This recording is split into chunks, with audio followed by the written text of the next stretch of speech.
벼룩의 몸 길이가 한 2에서 3mm 정도 된다고 하는데 굉장히 작은 미물이죠. 그런데 여러분도 아시다시피 이 점프 능력은 굉장히 탁월합니다.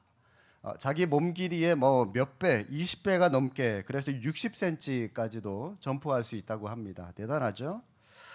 자, 그런데 이 벼룩으로 어떤 사람이 실험을 했어요. 30cm 높이의 이 유리병을 하나 준비를 해서 벼룩을 그 안에 집어넣고 뚜껑을 닫아버렸어요. 자, 어떻게 될까요? 벼룩이 이제 점프를 시도를 하죠. 그런데 이 병 높이가 30cm밖에 안 되니까 점프할 때마다 벼룩 이 머리가 뭔가에 모르지만 하여튼 뭔가에 자꾸 부딪히는 거예요. 몇 번 부딪히다가 결국 벼룩은 29cm까지만 점프를 하죠. 네. 안 그래야 안 부딪히니까, 그죠? 그렇게 해서 시간이 조금 제법 흐른 뒤에 이 병 뚜껑을 열어놨어요. 어떻게 됐을까요? 점프 능력이 어떻게 하세요? 점프 능력이 60cm인데도 불구하고 이 병이 30cm라 그랬잖아요. 그런데도 병 바깥으로 튀어나가질 못하고 계속해서 병 안에서만 왔다 갔다. 왜 그럴까요? 예, 유리병 안에서 편안함에 그냥 안주해 버렸기 때문입니다. 괜히 또 뛰어봐야 머리에 뭔가 모르게 또 부딪힐 거 뻔하니까 그냥 안 뛰고 안 아프고 그냥 편안하게 안주해 버렸다는 거죠. 여러분, 우리의 믿음을 방해하는 것들, 여러분 주변에 어떤 것들이 있을 수 있을까요? 뭐 물론 많이 있을 겁니다. 믿음을 방해하는 것들. 그런데 오늘 이 벼룩처럼 우리의 삶에 익숙해져 버린 것들, 그냥 아무런 저항 없이 그냥 평소의 삶에 그냥 안주해 버리는 것, 이것이 우리의 믿음을 가장 크게 방해하는 요소라고 할 수가 있습니다. 사람들이 왜 익숙한 것들을 좋아할까요? 편하니까. 일단 익숙하니까, 편하니까. 마음 편하죠? 다른 걱정할 필요 없죠? 안정을 누리니까. 여러분 중에 아마 가정의 평화를 누가 싫어하겠습니까? 가족끼리 화목하고 평안하기를 바라죠. 누구나가 그렇습니다. 경제적인 넉넉함을 누가 거부하겠습니까? 다 부유한 거 좋아하죠. 넉넉하기를 원하죠. 실패와 좌절을 누가 환영하겠습니까? 환영하겠습니까? 또 이 친밀한 인간관계를 거부하고 왕따 당하는 거, 여러분 이 좋아할 사람 누가 있겠습니까? 정해져 있는 진로, 정해져 있는 직장, 다들 그냥 평안하니까 그냥 그대로 안정을 누리면서 그 일을 하면서 살아가고 있죠. 거기서 기쁨을 누립니다. 건강한 몸 누가 원하지 않겠습니까? 그런데 우리 하나님은 때로는 이러한 우리 현실의 안정적인 것들을 쥐고 흔드실 때가 있어요. 우리 하나님은 그런 안정적인 것들을 가만히 내버려 두지 않고 때로는 그 안정을 깨뜨리실 때가 있습니다. 왜냐하면 우리가 자꾸 이런 안정적인 것들, 이런 일들에 익숙해지게 되면은 더 이상 우리의 믿음이 성장하지 않고 성숙하지 않고 자라지 않다는 것을 우리 하나님이 너무나도 잘 아시기 때문에 그냥 이 30cm 유리병 안에만 갇혀 있지 않기를 원하시기 때문에 때로는 우리의 현실적인 안정적인 것들을 쥐고 흔드실 때가 있어요. 뛰쳐나오라는 거죠. 거기에만 머물러 있지 말고 좀 제발 좀 뛰어나오라는 겁니다. 도전정신, 정신, 그리고 개척정신이 생기는 거죠. 그래서 우리의 믿음의 진보를 위해서 하나님께서는 우리를 쥐고 흔드시면서 때로는 우리에게 이런 익숙한 것과의 결별을 할 것을 하나님께서 우리에게 요구하고 계실 때가 있는 겁니다.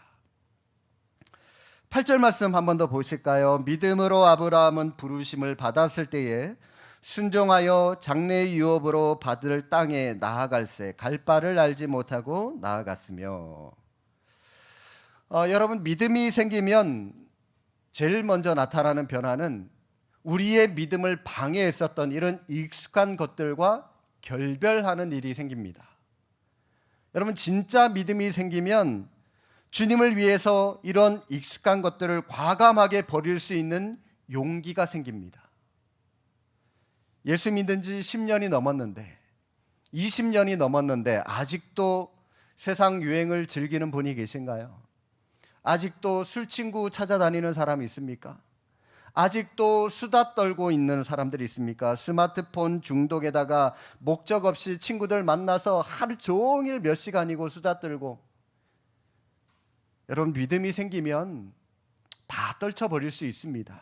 왜냐하면 이런 익숙한 것들이 결국 믿음으로 보게 되면, 믿음의 눈으로 보게 되면 결국 하나님 앞에서 쓸데없는 짓이라고 하는 것을 깨닫기 때문이죠. 기독교는 불교처럼 억지로 돌을 닦는 종교가 아닙니다. 믿음이 생기면 자연스럽게 저절로 행동이 변화하는 종교입니다. 존재 가치가 변하게 되면 행위 가치도 덩달아 변하게 되는 겁니다. 오늘 본문의 주인공인 이 아브라함, 지난주에 우리가 나눴던 이 노아와 같이 하나님의 말씀과 하나님의 부르심 앞에 반응하고 곧바로 행동으로 옮긴 사람입니다. 이 사람도 순종했습니다. 익숙한 것들과 전혀 미련 없이 작별했습니다. 더 나은 가치를 붙잡기 위해서 현실적인 안정을 거부한 사람이 아브라함입니다. 아브라함의 이러한 태도는 변화무쌍한 오늘을 살아가는 우리에게 하나님을 믿는 자로서, 하나님을 섬기는 자로서 어떻게 살아가야 하는지 우리에게 너무나도 잘 보여주고 있는 그런 사람이죠. 과거 20세기 사회는 산업사회였습니다. 그리고 지금 21세기는 지식정보화 사회입니다. 산업사회의 특징을 도로로 비유하면요, 그냥 포장도로라고 할 수가 있습니다. 속도와 안정을 중시되는 그런 시대였기 때문이에요. 그냥 쭉 밟고 가면 돼요. 그런데요, 지금 21세기 지식정보화 사회는 도로로 얘기를 하면 비포장도로입니다. 쿵쾅쿵쾅거려요. 왜냐하면 불안정하기 때문입니다. 평생 직장이 없습니다. 요즘 젊은이들 보세요. 일 조금 하다가 힘들면 금방 때려쳐요. 다른 데로 또 옮겨버립니다. 일 좀 하다가 돈벌이가 안 되면 또 때려쳐요. 그런데 옛날에 우리 어른들 어떻습니까? 제 세대만 하더라도요, 힘들어도 돈벌이가 안 돼도 처자식 때문에, 가족 때문에 어쩔 수 없이 을의 입장에서 늘 힘들게 일하고 그렇게 살았죠. 근데 요즘 젊은이들은 조금 힘들고 조금 돈이 안 되면 안 해버려요. 안 합니다. 곳곳에 위험 요소가 굉장히 많이 깔려 있는 그런 사회입니다. 변화가 많은 시대라고 하는 거죠. 그래서 산업 사회 때는 승용차 운전수가 필요했습니다. 닦아놓은 도로를 엑셀을 밟고 잘 운전하는 그런 운전수만 있으면 됐어요. 이때는 해규화된 사회, 그리고 대량 생산하는 사회였기 때문에 그냥 위에서 시키는 일만 그냥 잘하면 되는 겁니다. 다른 거 토를 달 필요 없었어요. 그런데 21세기 사회는 집차 아시죠? 집차. 이 산길을 산악으로 막 올라가는 그런 사륜구동 자동차. 그 차를 운전하는 운전수가 오늘날은 요구되는 사회입니다. 험한 비포장 도로를 달릴 수 있는 운전수가 필요합니다. 왜냐하면 예전보다 더 많이 먹고 살기 힘든 시대가 되어버렸기 때문이죠. 포장도로에서 운전하는 거 어렵지 않아요. 그냥 밟으면 돼요. 쭉 갑니다. 그런데 여러분, 비포장도로는 노련한 운전 실력이 요구됩니다. 다시 말해서 예전보다 더 많은 실력이 필요한 시대라고 하는 것이죠. 조직적인 조직이 개인을 책임지는 그런 사회가 아니에요. 스스로가 생존하고 스스로가 살아남아야 되는 그런 시대인 것이죠. 운동 경기로 비유를 하나 더 들면 20세기 사회를 조정 경기라고 한다면, 아시죠, 여러분? 조정 경기. 미사래에 가시면 조정 경기 한 5명, 6명이 계속 똑같이 획일적으로 노를 저어서 쭉 빨리 가는 그런 조정 경기라고 한다면 21세기는 래프팅입니다. 그 험한 물살이 굽이치는 이 강 같은 데서 여러 명이 그 물살을 이겨내면서 강을, 이 물길을 타서 흘러가는 그런 래프팅. 조정 경기는 팀워크만 있으면 이 목적지까지 얼마든지 무사히 도달할 수 있는데, 그런데 이 래프팅이라고 하는 것은 팀워크만 가지고는 안 됩니다. 상황이 따라와야 돼요. 어떤 상황이, 어떤 일들이 펼쳐질지 모르기 때문에 그 상황을 여러 명의 사람들이 서로가 각자가 이겨낼 수 있는, 그런 뒷받침할 수 있는 요소들을 가지고 있어야 래프팅을 잘 할 수가 있는 것이죠. 자, 그런데 오늘 믿음의 조상 아브라함의 행동을 보면, 순종을 보면 21세기를 살아가는 오늘날 많은 현대인들인 우리에게 이 어떤 모습으로 살아가야 되는지 잘 보여주고 있는데, 한번 보실까요? 아브라함이 고향 땅을 떠나서 가나안으로 가는 여정, 굉장히 험난한 여정이었을 겁니다. 요즘 말로 조금 전에 비유 드린 것처럼 포장도로가 아니라 비포장도로였습니다. 그렇죠? 그리고 지금처럼 뭐 차가 있었습니까? 아니에요. 기껏해야 그냥 낙타가 전부였을 겁니다. 고달픈 길입니다. 뿐만 아니라 광야를 지나면서 많은 사나운 짐승들, 독벌레의 위협들, 이런 위험들이 얼마나 많이 있었겠습니까? 순탄한 길이 아니었습니다. 그럼에도 불구하고 아브라함은 현실의 안정을 거부한 채 믿음의 순종에서 하나님께서 말씀하신 그 개척지를 향하여 떠나갑니다. 광야는 먹을 것이 없기 때문에 자기가 스스로 먹을 것을 찾아서 스스로 생존하는 길밖에 다른 도리가 없어요. 얼마나 배고팠으며 얼마나 목말랐겠습니까? 그냥 고향에 있었더라면 이런 불편함, 이런 고생 하지 않아도 돼요.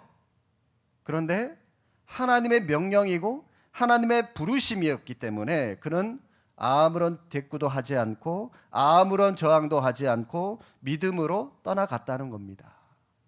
이게 아브라함의 위대함이었다는 겁니다.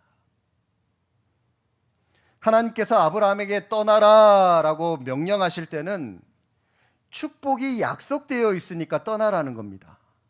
하나님이 아무 이유 없이 너 거기 떠나, 익숙한 거 결별해, 우리에게 그렇게 말씀하지 않으세요. 그거 떠나면 틀림없이 축복이 우리에게 예정되어 있기 때문에, 약속되어 있기 때문에 그 자리를 떠나라는 겁니다. 아브라함에게 어떤 축복이 약속되어 있습니까? 내가 너로 큰 민족을 이루고 내게 복을 주어 내 이름을 창대하게 하리니 너는 복이 될지라. 여러분, 이것만큼 큰 복이 어디 있겠습니까? 나 때문에 한 민족이 복을 받는데요, 내가 복의 근원이래요, 본질이래요. 여러분, 이만큼 더 큰 복이 어디 있겠습니까? 하나님이 여러분 때문에 여러분 가정의 자녀들이, 부모님이 복 받는데요, 여러분 때문에 여러분 가정이 믿음의 가정으로 충만화됩니다. 여러분이 여러분 가정의 복의 근원이래요. 이것만큼 여러분 더 큰 복이 어디 있겠습니까? 그런 복을 주시겠다고 떠나라는데 왜 떠나지 못할 이유가 뭐가 있습니까? 떠나면 되는 거예요.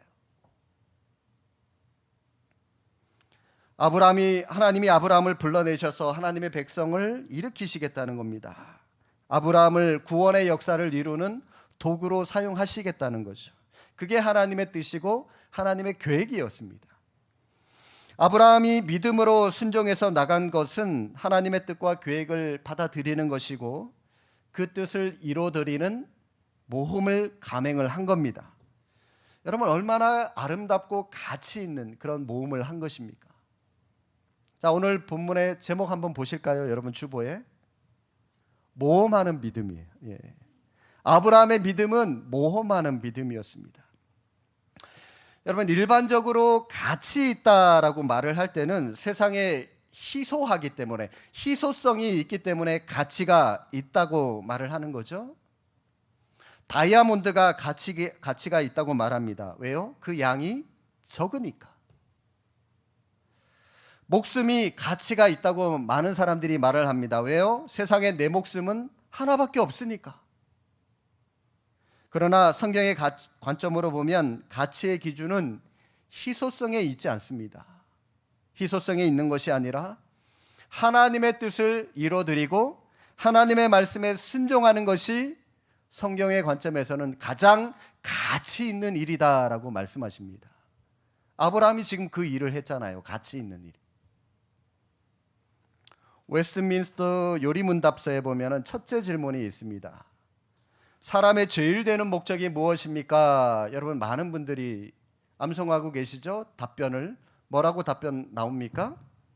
하나님을 영화롭게 하고 영원토록 그를 즐거워하는 것입니다 라고 하는 것이 대요리문답, 소요리문답 이 1문에 해당되는 해답입니다.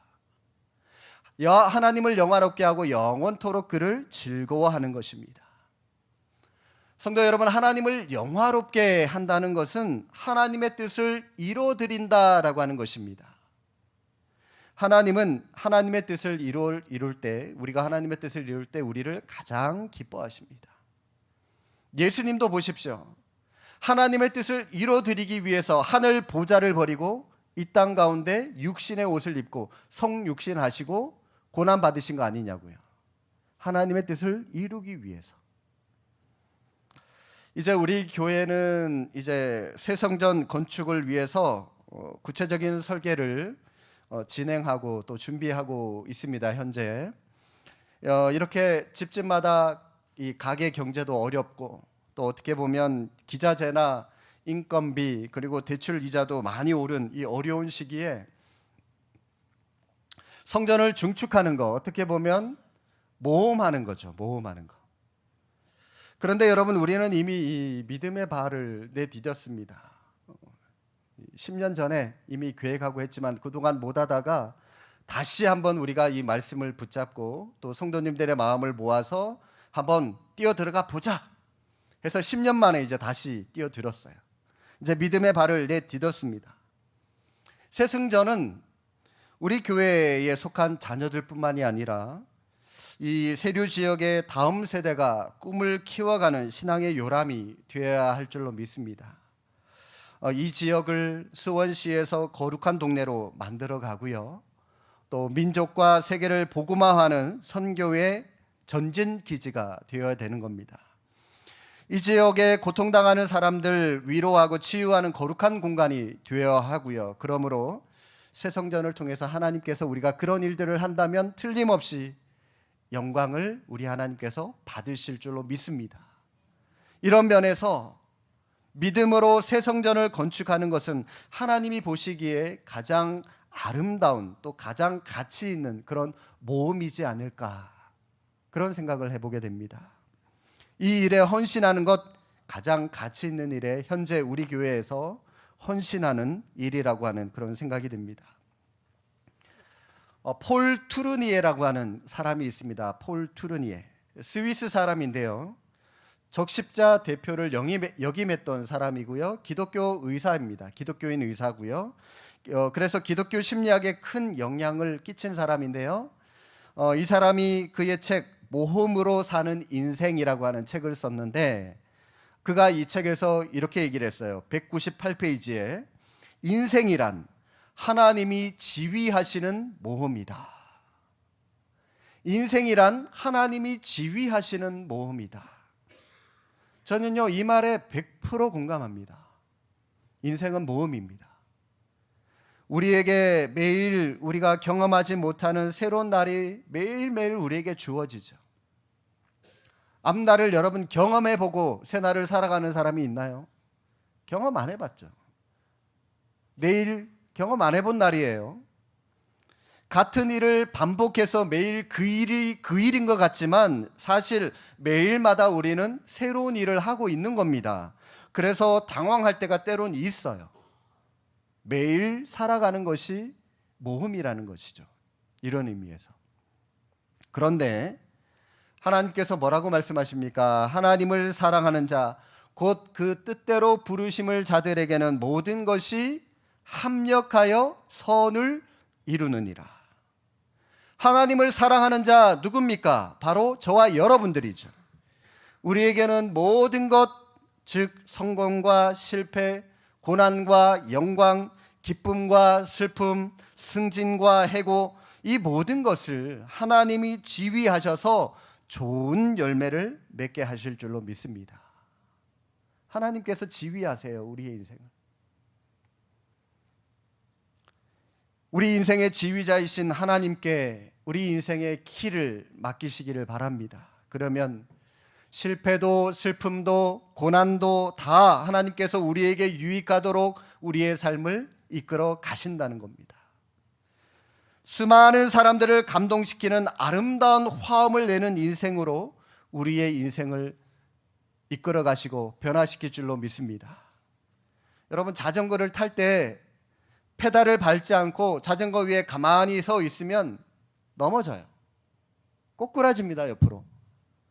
밟아야 앞으로 나가죠. 밟아야 안 넘어갑니다. 하나님은 가만히 있는 사람 안 도와주세요.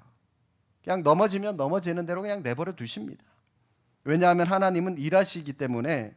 이처럼 하나님처럼 오늘도 내일도 우리가 뭔가를 새 일을 시작하고 하나님이 주신 사명을 감당하고자 열심히 일을 한다면 하나님께서 넘어지지 않고 그 인생을 끝까지 책임져 주신다는 겁니다. 이제 우리는 믿음으로 과감하게 새 일을 시작하고 열심히 페달을 밟고 나아가면 되는 거예요. 사랑하는 성도 여러분, 하나님께 우리의 인생을 맡기는 믿음, 이것은 모험입니다. 그러나 하나님은 이미 다 준비해 놓으신 그런 준비해 놓고 인도해 주시는 가장 안전한 모험이라고 하는 것이죠, 우리에게는. 그리고 하나님의 뜻을 이루어드리는 가장 가치 있는 모험입니다. 믿음으로 과감하게 새 일을 시도하는 모험의 사람이 되셔서 하나님이 예비하신 축복을 내 것으로 취하며 받아 누리는 복된 삶을 살아가시길 주님의 이름으로 축복합니다. 기도하겠습니다.